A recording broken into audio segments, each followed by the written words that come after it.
چلتے ہیں کھیلوں کی خبروں کی طرف۔ سب سے پہلے اٹلی میں ماجرین اور اٹالین لوگوں کے درمیان مختلف کھیلوں کا مقابلہ کیا گیا۔ وہاں سے ہمارے نمائندے اکرام الدین موجود ہیں۔ جی اکرام، تفصیل سے بتائیے آج ان کھیلوں میں کون کون سے ملک کے اسکولوں کے بچوں نے شرکت کی، تفصیل سے بتائیے۔ اٹلی کے شہر سسلی میں غیر ملکی مہاجرین اور اٹالین شہریوں کے درمیان مختلف کھیلوں کا مقابلہ ہوا۔ مقابلے میں چیپیا سن جوستو اسکول کے اساتذہ اور دیگر سیاسی عملے نے کثیر تعداد میں شرکت کی۔ اس موقع پر مقابلوں میں شریک پاکستان، افغانستان، کشمیر، ماریشس، بنگلہ دیش، رومانیہ، نائجیریا، شمالی اور دیگر ممالک کے مہاجرین نے اپنے اپنے ملک کے لباس پہنے۔ منعقدہ پروگرام کے موقع پر مقیم مہاجرین نے اپنے اپنے ملک کی پرچم لہرایا۔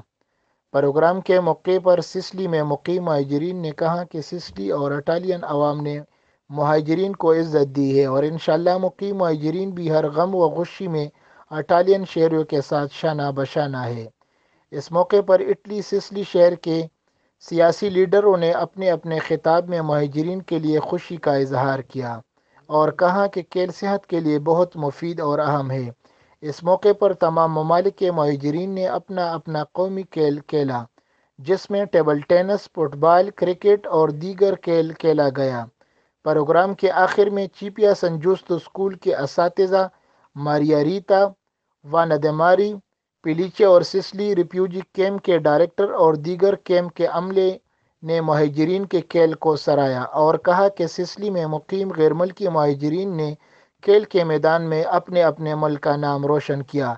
سسلی میں مقیم مہاجرین نے بھی اٹالین شہریوں اور دیگر سیاسی و سماجی شخصیات کی محبت کو سراہا۔ تقریب کے اختتام کے بعد مہمانوں اور دیگر عوام کو عملے کی طرف سے کھانا کھلایا گیا۔